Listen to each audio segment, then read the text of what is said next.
ध्वनिर्वर्णापदं वाक्यमित्यास्पदचतुष्टयम् यस्याः सूक्ष्मादिभेदे वाग्देवीं तामुपास्महे।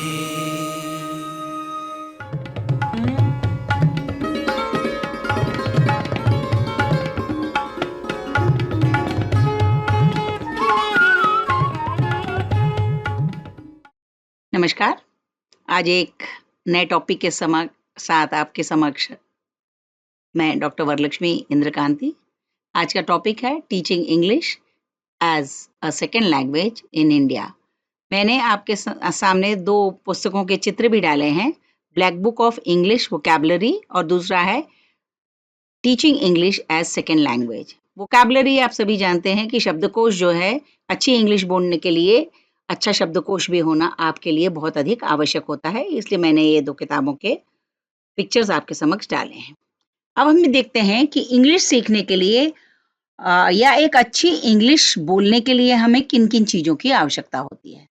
जैसा कि अभी मैंने कहा कि अच्छी वोकैबुलरी या अच्छा शब्दकोश होना बहुत ज़्यादा ज़रूरी है।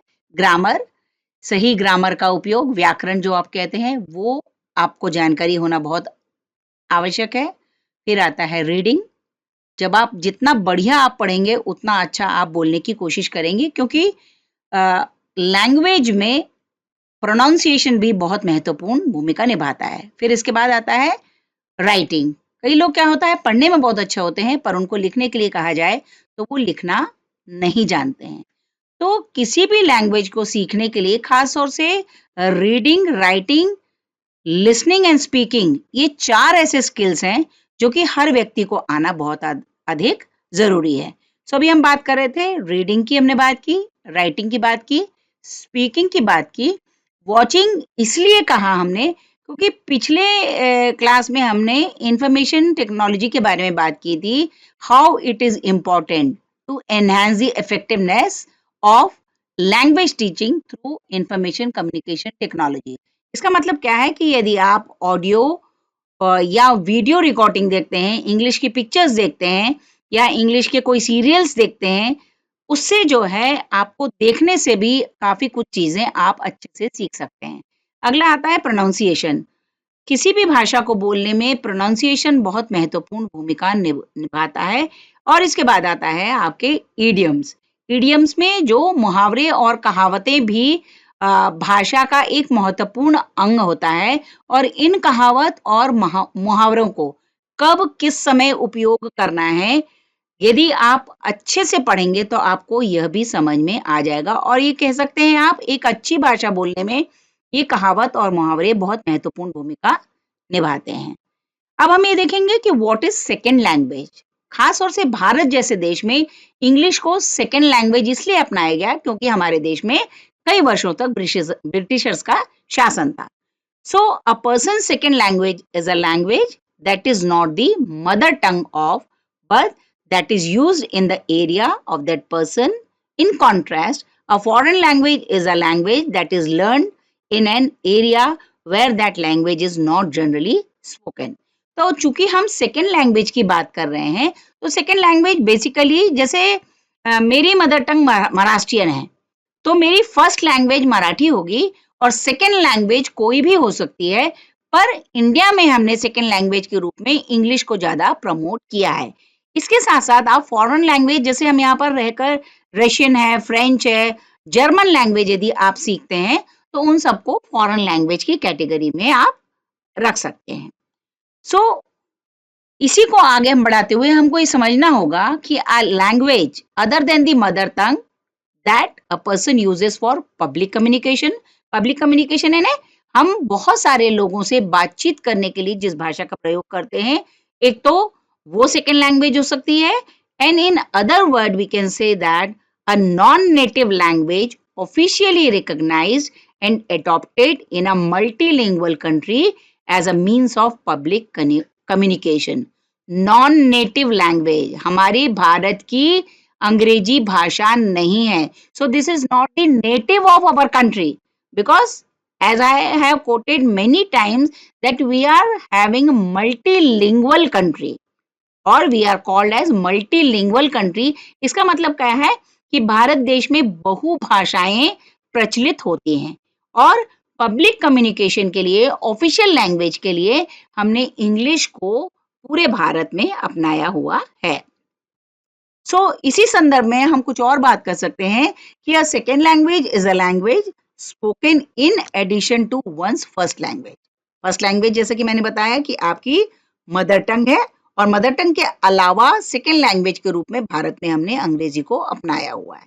Then a second language may be a neighbouring language, another language of the speaker's home country और अ फॉरेन लैंग्वेज। तो कहने का मतलब क्या है कि सेकेंड लैंग्वेज हमेशा अंग्रेजी हो ये जरूरी नहीं है। It can be of any language other than your mother tongue. चूंकि भारत देश में ब्रिटिशर्स का यहाँ पर कई वर्षों तक शासन रहा, इस वजह से हमने अंग्रेजी भाषा को सेकेंड लैंग्वेज के रूप में भारत में अपनाया हुआ है। अब अपन देखते हैं कि second language in India, English को हमने सेकेंड लैंग्वेज भारत में क्यों बनाया था। In traditional terms for the use of study of the English language by non native speaker in an English speaking environment. English speaking environment आप किसको कहते हैं? ऐसा समाज जहां पर कि अंग्रेजी भाषा में ज्यादा बोला जाता है। खासतौर से मध्य प्रदेश, यूपी, बिहार में हम जो है कम्युनिकेशन के दौरान हम बहुत ज्यादा इंग्लिश का प्रयोग नहीं करते, इंग्लिश भाषा का नहीं करते हैं। परंतु आप देखोगे कि जो कॉस्मोपॉलिटन मेट्रो सिटीज हैं वहां पर जो है इंग्लिश स्पीकिंग एनवायरमेंट मिलता है। तो यहाँ पर फिर से वही बात आती है, जिस भाषा का आप जितना अधिक प्रयोग करेंगे उस भाषा में आपकी प्रोफिशिएंसी ऑटोमेटिकली बढ़ती जाती है। Then it is taught to people whose main language is not English. जैसे हमारी मुख्य भाषा जो है अंग्रेजी नहीं है, परंतु हमको अंग्रेजी पढ़ाई जाती है, इस वजह से it will be considered as a second language. It is taught to people who live in a country where English is an official और मेन लैंग्वेज। जैसा कि हमने पहले बताया कि भारत देश में इंग्लिश को एक ऑफिशियल लैंग्वेज के रूप में अपना लिया गया था, पर अब धीरे धीरे ये कोशिश की जा रही है कि भारतीय भाषाओं में भी, लोकल लैंग्वेजेस में भी ऑफिस का काम जो है कम्युनिकेशन हो और लेटर वगैरह भी जो है, खासतौर से मध्य प्रदेश में हिंदी में भी आजकल सरकार की तरफ से सरकारी आदेश उसी में पारित होते हैं। English teaching holds great significance in India due to its global acceptance. इस बात को हम बार बार रिपीट करते हैं कि क्योंकि इंग्लिश एक ऐसी लैंग्वेज है जिसको कि ग्लोबली एक्सेप्ट किया गया है, पूरे विश्व में एक्सेप्ट किया गया है, इस वजह से इंग्लिश का महत्व और अधिक बढ़ जाता है। It is the most commonly spoken second language in India. फिर वही बात आती है कि भारत में सबसे ज्यादा द्वितीय लैंग्वेज या सेकेंड लैंग्वेज के रूप में इंग्लिश का ही प्रयोग किया जाता है। Then India, with its dynamic and growing economy, is a top destination for English language. आप सभी को पता है डेवलपिंग कंट्री के साथ साथ आप देखो कि इंडिया की जो इकोनॉमी है काफी डायनेमिक है और it is growing very fast.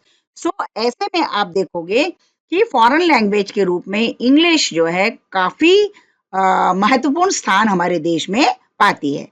Then it helps India to connect with the world, enhancing their career prospects and knowledge. इसका मतलब क्या है कि भारतीयों को विश्व के दूसरे हिस्सों में जॉब करने जाना है या अपने नॉलेज को शेयर करना है, तो इसकी वजह से उनके चांसेस बहुत अधिक बढ़ जाते हैं।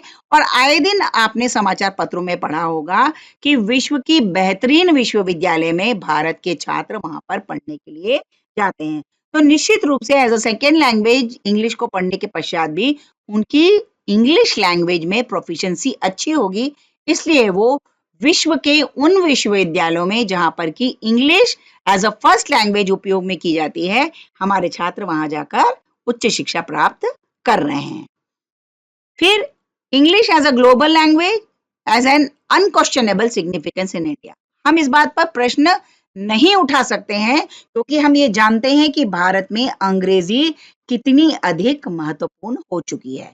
Despite rich linguistic diversity, English language holds a pivotal role in shaping India's socio-economic and cultural outlook. यहाँ पर क्या बोलते हैं, मल्टीलिंग्विस्टिक यानी हमारे पास जिस तरह से जाति और धर्म का डाइवर्सिटी पाई जाती है, ठीक उसी तरह से भाषा की भी डाइवर्सिटी है, जिसको कि लिंग्विस्टिक डाइवर्सिटी का नाम किया है। उसके पश्चात भी भारत में इतनी अधिक लोकल भाषाएं या भारतीय भाषाएं बोलने के पश्चात भी हमारे भारत की सोशियो इकोनॉमिक और कल्चरल उसमें इंडिया में इंग्लिश एक महत्वपूर्ण भाषा के रूप में विकसित हो रही है। इसलिए शिक्षण संस्थाओं में इंग्लिश को भी बहुत प्रोमिनेंट रोल दिया गया है। सो अब ये देखोगे कि हमारे भारत की बहुत क्षेत्रों में इंग्लिश एक स्पीकिंग भाषा बन चुकी है। People in India learn English as a second और थर्ड लैंग्वेज, डिपेंड स्टेट में, किसी स्टेट ने उसको सेकेंड लैंग्वेज के रूप में एक्सेप्ट किया है और कई स्टेट भारत के भी ऐसे हैं जिसने इसको थर्ड लैंग्वेज के रूप में भी एक्सेप्ट किया है, क्योंकि वो लोकल लैंग्वेज को भी प्रमोट करना चाहते हैं। सो पर आप शुरुआत में ये देखा जाता था कि इंडिया में English was spoken only by the elites. Elites यानी समाज का जो उच्च वर्ग होता है वो ही अंग्रेजी भाषा का अधिक प्रयोग किया करते थे। पर धीरे धीरे जो है भारत के दूसरे राज्यों में भी इंग्लिश भाषा का बोलबाला हमको देखने के लिए मिलता है। If someone mistakenly spoken in English, he और she is sure to hear phrases like अंग्रेज है क्या, अंग्रेज की औलाद। कहने का मतलब क्या है, कुछ ऐसे क्षेत्र हैं हमारे देश में जहां पर बहुत अधिक अंग्रेजी बोली जाए, तो ऐसे भी बहुत सारे समाज हैं जो उनको गलत बातें भी सुनने के लिए मिलेगी कि अंग्रेज तो चले गए, यहाँ पर वो अपनी औलाद छोड़ के चले गए। तो ऐसा भी एक समाज है जहां वो अंग्रेजी बोलने में बहुत अधिक शान महसूस नहीं करते हैं। Then why teaching learning English a challenge in India. Bharat जैसे देश में टीचिंग लर्निंग प्रोसेस में जब हम इंग्लिश को पढ़ाते हैं तो ऐसे कौन कौन से चैलेंज हमारे समक्ष आते हैं। बहुत सारे चैलेंजेस हैं, उनमें से कुछ के बारे में हम बात करेंगे। खास तौर से teaching English to Indian students is a challenging due to unique linguistic cultural and educational barriers. इसका मतलब क्या है, बार बार उसी बात को, unique linguistic cultural and educational barriers. हमारे देश में बहुत सारी भाषाएं बोली जाती हैं, हमारे देश में विभिन्न तरह की संस्कृतियां हैं, और एजुकेशनल बैरियर्स का मतलब क्या है कि रूरल और अर्बन आप देखोगे कॉन्ट्रास्ट है। रूरल एरिया में जो है लोकल भाषा बोली जाती है, और हम आप देखेंगे कि जैसे भोपाल जैसे क्षेत्र में आप देखोगे कि हिंदी बोली जाती है, और रूरल एरिया से आने वाला छात्र यदि हायर एजुकेशन के लिए किसी बड़े शहर में जाता है और इंग्लिश मीडियम इंस्टीट्यूशन में वह एडमिशन ले लेता है, तो उसको अंग्रेजी समझाना और इंग्लिश में समझाना, that becomes a very difficult process for the teacher. So that is why it is said that in teaching learning process, it is really a big challenge for the teacher as well as the students to understand English. Then people speak their regional language at home, which is their primary language. ज्यादातर परिवारों में उनकी जो मातृभाषा होती है वो परिवार में बोली जाती है और वो उनकी प्राइमरी लैंग्वेज बन जाती है या फिर फर्स्ट लैंग्वेज बन जाती है। ऐसे समय में जब बच्चा घर में अपनी मातृभाषा को सुनता है और एजुकेशनल इंस्टीट्यूट में अचानक आकर इंग्लिश सुनने लगता है, तो उसको अंग्रेजी समझने में बहुत अधिक दिक्कतों का सामना करना पड़ता है। तो उस गैप को भरने के लिए कि मदर टंग और इंग्लिश लैंग्वेज को जो गैप होता है, धीरे धीरे बच्चे को ये टीचिंग लर्निंग प्रोसेस में इंग्लिश में कम्युनिकेशन के लिए अकस्टम करने के लिए टीचर को बहुत अधिक मेहनत करनी पड़ती है। निश्चित रूप से छात्रों के लिए भी यह बहुत अधिक कठिन होता है। Then gaining confidence and fluency in English is not easy for us. कहने का मतलब क्या है, गेनिंग कॉन्फिडेंस का मतलब क्या है, आपको अपने आप पर कॉन्फिडेंस कब आएगा कि आप फ्लुएंसी से इंग्लिश बोल पाएंगे, क्योंकि हम हिंदी भाषा वाले क्षेत्र के लोग हैं। सो इंग्लिश भाषा में अपने भावों को व्यक्त करने के लिए, कम्युनिकेट करने के लिए कहीं न कहीं हमारे पास कॉन्फिडेंस की कमी होती है। इस वजह से हम जो है इंग्लिश बोलने में हिचकिचाते भी हैं। तो students, teachers keep switching between two languages in their communication. A major reason Indian students struggle to develop fluency and proficiency in English. कहने का मतलब क्या है, आज ही की क्लास मेरा ही रेफरेंस ले लीजिए, क्योंकि हम ये चाहते हैं कि आज हम इंग्लिश की क्लास में जो बात कर रहे हैं वह ज्यादा से ज्यादा लोग इस चीज को समझ पाएं, इसलिए हम बाइलिंगुअल हैं। भाषा हम इंग्लिश की बात कर रहे हैं, हम पढ़ा रहे हैं इंग्लिश, परंतु बीच बीच में हम हिंदी और इंग्लिश में स्विच ओवर हो रहे हैं, जिससे कि ज्यादा से ज्यादा छात्रों को हमारी कही हुई बात उन तक पहुंच पाए। इसीलिए भारत जैसे देश में इंग्लिश को पढ़ाना एक चैलेंज है, क्योंकि लैंग्वेज इंग्लिश पढ़ाई जा रही है, परंतु उसको बीच बीच में हिंदी में भी उसका एक्सप्लेनेशन करना हमारे लिए बहुत अधिक आवश्यक हो जाता है। The resources and infrastructure to support education are primitive in rural India. एक चैलेंज की हम बात करते हैं, जैसा कि अभी हमने यही बात की थी कि कॉन्ट्रास्ट बहुत है। शहरों में शिक्षण संस्थाओं में सभी सुविधाएं उपलब्ध हैं, इंफ्रास्ट्रक्चर और रिसोर्सेज उपलब्ध हैं, परंतु वही इंफ्रास्ट्रक्चर और रिसोर्सेज हमारे ग्रामीण इलाकों में उपलब्ध नहीं है। यह भी हमारे लिए एक बहुत बड़ा चैलेंज होता है। दूसरा आता है technology, tools for development and books are inaccessible. Technology की बात पिछली कक्षा में हमने बात की थी कि इंफॉर्मेशन कम्युनिकेशन टेक्नोलॉजी है, इंटरनेट है, पीपीटी है, वेरियस जो है आपकी वेबसाइट्स हैं, जहाँ से कि आपको कोई भी मैटर बहुत आसानी से मिल जाता है। यहाँ पर भोपाल जैसे शहर में अच्छी अच्छी लाइब्रेरीज हैं, जहाँ को आप स्टोरी बुक से लेकर, टेक्स्ट बुक से लेकर, आपको रेफरेंस बुक से लेकर तरह तरह की किताबें बहुत आसानी से एक्सेसिबल हो जाती हैं।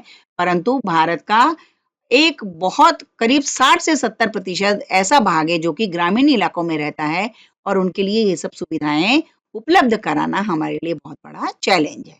Then private educational institutions in the cities, urban areas have better access to resources compare to rural parts of India. ये हम सभी जानते हैं कि जो प्राइवेट एजुकेशनल इंस्टीट्यूट्स हैं, चाहे वो शहरी इलाके में हो या गांव वाले इलाके में हो, वो कंपैरेटिवली गवर्नमेंट स्कूल्स या गवर्नमेंट एजुकेशनल इंस्टीट्यूशंस की तुलना में यहाँ पर जो है रिसोर्सेज बेहतर होते हैं।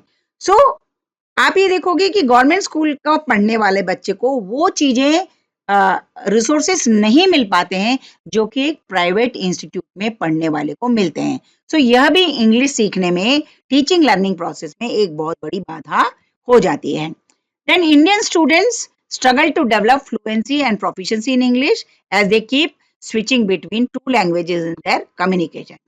यहाँ तो हम हिंदी और इंग्लिश की बात कर रहे हैं, पर भारत के विभिन्न स्टेट्स में जहाँ की लोकल भाषा अलग अलग है, चाहे वो तमिल, तेलुगु, मराठी, मलयालम, जो भी कुछ हो, वहां पर भी जो है फ्लुएंसी नहीं होने की वजह से छात्रों के लिए टीचिंग लर्निंग प्रोसेस में और टीचर को भी कम्युनिकेट करने में दिक्कत होती है। इसलिए वो हमेशा 2 या 3 लैंग्वेज के बीच में स्विच ओवर करते रहते हैं, जो कि टीचिंग लर्निंग प्रोसेस का एक बहुत बड़ा चैलेंज है। Then student should seek out opportunities to learn and practice English.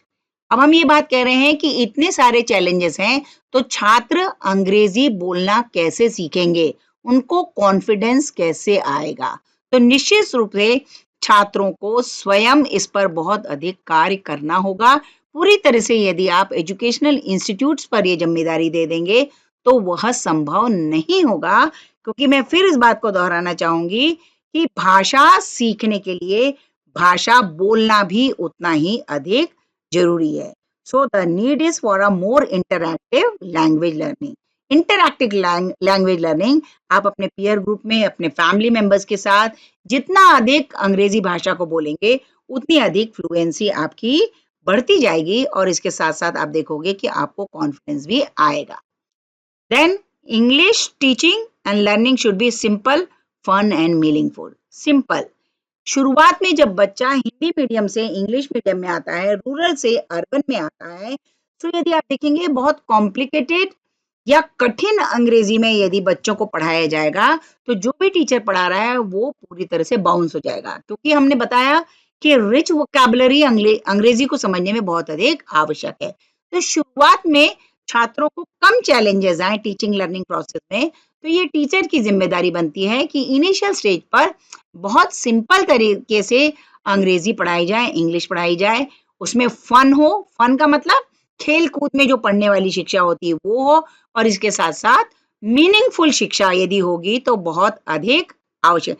Meaningful का मतलब बेसिक कम्युनिकेशन स्किल्स में, ज्यादातर हम आम बोलचाल की भाषा में जो कुछ 10, 12, 15 सेंटेंसेस आते हैं, पहले हमको छात्रों को उसमें कॉन्फिडेंट करना पड़ेगा, उसके बाद ही आप उनको जो है कॉम्प्लिकेटेड या कॉम्प्लेक्स वाली इंग्लिश सिखा सकते हैं। और पिछली क्लास में मैंने आपकी क्लास में शायद मैंने सिंपल टू कॉम्प्लेक्स की भी एक बार बात की थी कि क्लासरूम टीचिंग में जब हमने माइक्रो टीचिंग की स्किल की बात की थी और इसके साथ साथ हमने मैगजीम्स ऑफ टीचिंग की बात की थी। सो मैगजीम्स ऑफ टीचिंग में उसका एक सिद्धांत ही है सिंपल टू कॉम्प्लेक्स। इसका मतलब है कि कक्षा में पहले सामान्य चीजें बतानी चाहिए, फिर धीरे धीरे कॉम्प्लेक्स को बढ़ाना चाहिए, जिससे कि छात्रों की लर्निंग जो है बहुत अच्छी होती है। Then supportive and comfortable classroom environment for students. Supportive and comfortable. इसका मतलब क्या है? कक्षा में निर्भीक होकर बच्चा अपनी बात को अपने क्लासमेट्स के साथ और साथ साथ टीचर के साथ भी अपनी बात को बिना किसी संकोच के शेयर कर सके। और टीचर की भी ये जिम्मेदारी बनती है कि बच्चा सही बोले या गलत बोले, उसको हमेशा सपोर्ट करे और उसको कंफर्टेबल करे। Yes, very good, excellent, you can speak better. और कहीं भी आवश्यकता हो तो बीच में इनपुट्स भी टीचर देता रहे, जिससे कि बच्चे का कॉन्फिडेंस धीरे धीरे बढ़ता चला जाए। Then teaching should motivate student to use English in their daily life. तो एक लैंग्वेज टीचर के लिए ये बहुत महत्वपूर्ण होता है कि छात्रों को ये चीज समझाए कि यदि आप चाहते हैं कि इंग्लिश में आपकी प्रोफिशिएंसी बढ़े, तो उसके लिए सबसे बेहतर तरीका ये होगा कि आप अपने आम जीवन में जो है इंग्लिश भाषा का प्रयोग ज्यादा से ज्यादा करें, तो आपके अंदर जो हेजिटेशन है इंग्लिश बोलने का, वो धीरे धीरे समाप्त हो जाएगा। Then give them confidence and satisfaction while using the language. कक्षा में जब भी छात्र इंग्लिश भाषा का प्रयोग करें, तो टीचर उनको हमेशा मोटिवेट करे और ये कहे कि आप लोग बहुत बढ़िया बोल रहे हैं, आपकी प्रोग्रेस पिछली क्लास से इस क्लास में बहुत अधिक है, और मुझे पूरा विश्वास है कि अगली आने वाली क्लासेस में आप में कॉन्फिडेंस बहुत अधिक और आएगा और आप इससे बेहतर इंग्लिश जरूर बोल पाएंगे। तो इस तरह की मोटिवेटिंग भाषा जब आप बोलती हैं टीचर्स, तो कक्षा में जो टीचिंग लर्निंग प्रोसेस में जो चैलेंजेस हैं, उसको धीरे धीरे कम किया जा सकता है। तो problem of teaching English as a second language to Indian students from a pre schooling. Bharat में ये समस्या क्यों अधिक आ रही है कि इंग्लिश को सेकेंड लैंग्वेज के रूप में हम एक्सेप्ट नहीं कर पा रहे हैं। आप सभी जानते हैं कि आजकल प्री स्कूलिंग में ही, जब नर्सरी केजी में ही बच्चे को प्ले स्कूल में भेजा जाता है, तभी से जो है इंग्लिश लैंग्वेज पढ़ाना शुरू कर दी जाती है और डायरेक्ट हम A for apple, B for ball, C for cat इस तरह से पढ़ाया जाना शुरू कर देते हैं। पर वो बच्चा जो कि 2+ या 2.5+ का होता है, वो घर में मातृभाषा सुनकर आता है, अपनी लोकल लैंग्वेज में अपने पेरेंट्स के साथ बात करता है, तो अचानक यदि उसको इंग्लिश पढ़ा दी जाती है, तो उसको एडॉप्ट करने में उसके लिए दिक्कत जाती है। और यही कारण है कि उसकी लो प्रोफिशिएंसी होती है। और धीरे धीरे यदि इसी बात को आराम से कुछ समय पश्चात पढ़ाया जाए, बच्चों को कक्षा में पहले कंफर्टेबल किया जाए और उसके बाद नई भाषा इंट्रोड्यूस की जाए, तो शायद उनके लिए ज्यादा बेहतर होगा। और इसके साथ साथ छात्रों को जो है ग्रामर और वोकैबुलरी सीखने के लिए अधिक उन पर ध्यान दिया जाना चाहिए, जिससे वो जितने भी वाक्य बोलें, वो उनके सेंटेंस फॉर्मेशन सही होना चाहिए और वो जो वोकैबुलरी का जिस शब्द का प्रयोग करें, वह भी किस समय कौन से शब्द का प्रयोग किया जाना है, यह छात्रों को जानकारी होना चाहिए। और भाषा सीखने के लिए, जैसे मैंने पहले भी कहा है, कि it is because of lack of practice we hesitate to speak any language. So जितना अधिक प्रैक्टिस आप करेंगे, उतनी तेजी से आप भाषा का विकास कर सकेंगे। फिर use of traditional and old methods and the lack of good learning material. तो एक चैलेंज हमारे लिए बहुत बड़ा ये भी होता है क्योंकि ज़्यादातर 80% क्लासेस में ट्रेडिशनल और ओल्ड मेथड से क्लास में पढ़ाया जाता है और उनके पास एक अच्छा लर्निंग मटेरियल भी नहीं है। जैसा कि हमने बात की, इंफॉर्मेशन कम्युनिकेशन टेक्नोलॉजी के आ जाने की वजह से क्लासरूम काफ़ी इंटरैक्टिव और इंटरेस्टिंग हो गई है।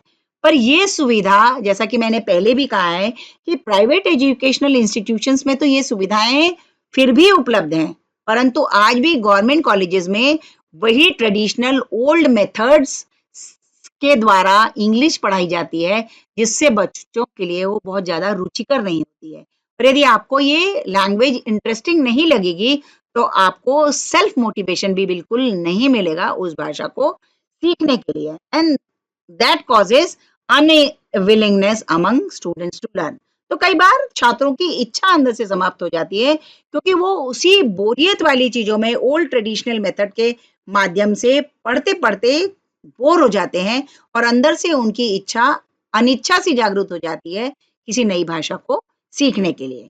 एंड बार बार फिर वही बात कहनी पड़ेगी, since there is influence of mother tongue also, that is also a very important challenge and reason behind that people lack confidence in speaking English.